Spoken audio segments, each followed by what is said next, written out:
আমার আল্লাহ বললেন বিশ্বনবীর সাথে থাকতে হলে প্রথম কাফেরের উপর কঠিন হবা, মুমিনের উপর রহমদিল হবা, নামাজ পড়বা, আমলে সালেহ করবা, আর মাপ চাইবা কার কাছে? তাহলে ওখানে পেলাম ছয়টা বললেন আমার আগে চাচা যান, আর আমি বললাম কয়টা? 5টা। এই সবগুলো কোরআনে আছে না নাই? আল্লাহুম্মা আমিন। لا إله إلا الله وحده لا شريك له له الملك وله الحمد يحيي ويميت وهو على كل شيء قدير اللهم لا مانع لما آتيت ولا معطي لما منعت ولا ينفع ذا الجد منك الجد اللهم صل وسلم على نبينا محمد وعلى آله وصحبه وبارك وسلم। সারা জীবনের গুনার বোঝা কাঁধে করে এই বেনাপোলের 0 পয়েন্টের পাশে ভবের বেড়ের আমার ভাইদের কর্তৃক আয়োজিত এই কোরআন মাহফিলে বসে আপনার কাছে আমরা ভিক্ষার হাত পেতেছি। আমরা গুনাহগার, হাজার গুনাহ করে জীবন নষ্ট করে ফেলেছি। যেই হাত দিয়ে অসংখ্য গুনাহ করেছি সেই হাত দিয়ে আপনার কোরআন আবার ধরেছি। আবার আপনার কোরআনের মাহফিল থেকে আপনার কাছে ভিক্ষার হাত পাতলাম। মেহেরবানি করে আমাদের জীবনের সবগুলো গুনাহ আপনি মাফ করে দেন। আজকের এই কোরআন শোনা সহ সারা জীবন যা কোরআন শুনেছি, যা নামাজ পড়েছি, যা রোজা করেছি, জিকির আজকার করেছি, ভুল ভ্রান্তি মাফ করে আপনারা শাহী দরবারে কবুল করে নেন। তার হাদিয়া সমস্ত আম্মি কিরামের আরওয়াহ মুবারকে পৌঁছে দেন।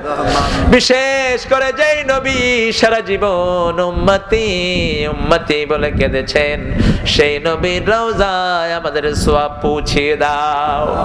এ পর্যন্ত যত মুমিন মুমিনাত কবরে চলে গেছে, গত বছর যাদেরকে নিয়ে হাত তুলেছি আজকে তাদের অনেকেই দুনিয়ায় নাই। শাহাবুদ্দিন ভাইয়ের আব্বা কত ভালো মানুষ, এই কোরআনকে কত মহব্বত করতেন, আজকে তিনি কবরে চলে গেছে। ও আল্লাহ, এরকম আরো কতজন চলে গেছে জানি না, যতজন কবরে গেছে সবার রূহে সওয়াব পৌঁছিয়ে দিও। বিশেষ করে জনম দুঃখিনী মা, সবচেয়ে আদরের বাবা যাদের দুনিয়ায় নাই, পিতা মাতার হক কোনদিন কোন সন্তান আদায় করতে পারে না। পিতা মাতার জন্য তোমার নবীও দর দর করে কাঁদতেন। সেই পিতা মাতা আমাদের যাদের বিদায় হয়ে গেছে, পিতা মাতার জীবনের সমস্ত গুনাহ খাতা মাফ করে দিও। পিতা মাতার কবর গুলোকে জান্নাতের বাগান বানায়া দিও। যাদের পিতা মাতা বেঁচে আছে হায়াত দারাজ করে দিও, নেক আমলের তৌফিক দান করে দিও।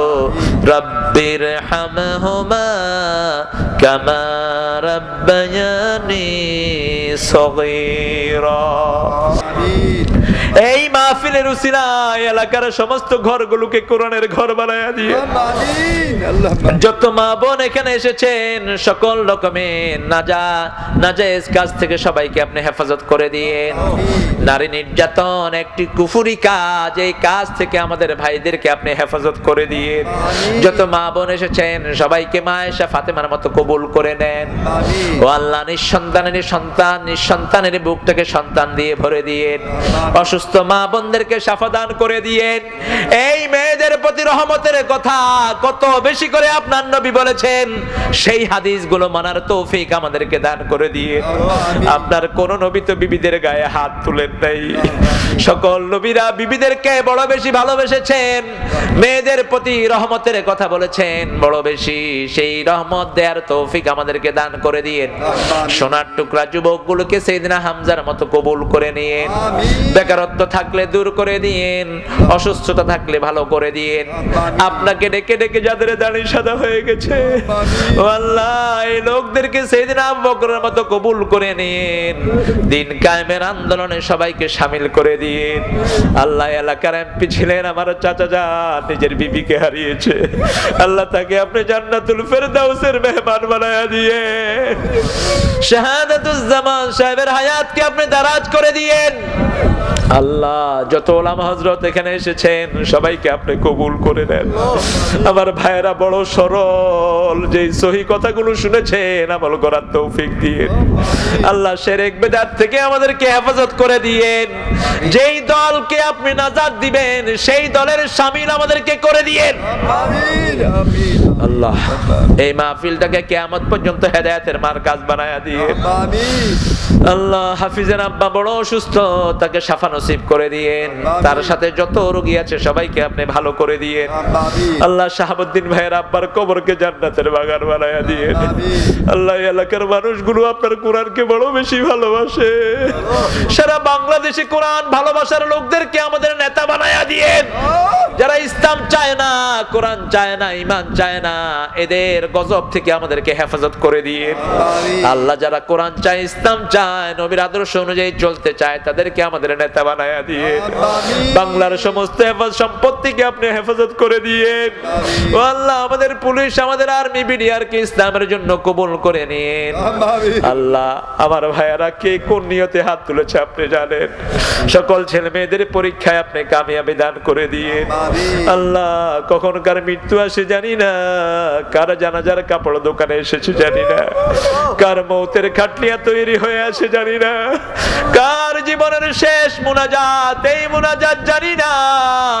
এই কোরআনের আন্দোলন ছাড়া যদি কবরে যায় কবরে গজবে না, এই কথাটা বোঝার তৌফিক সবাইকে দান করে দিয়েন। মৃত্যু যখন দুয়ারে আসবে জবানে জারি করে দিয়েন লা ইলাহা ইল্লাল্লাহু মুহাম্মাদুর রাসূল।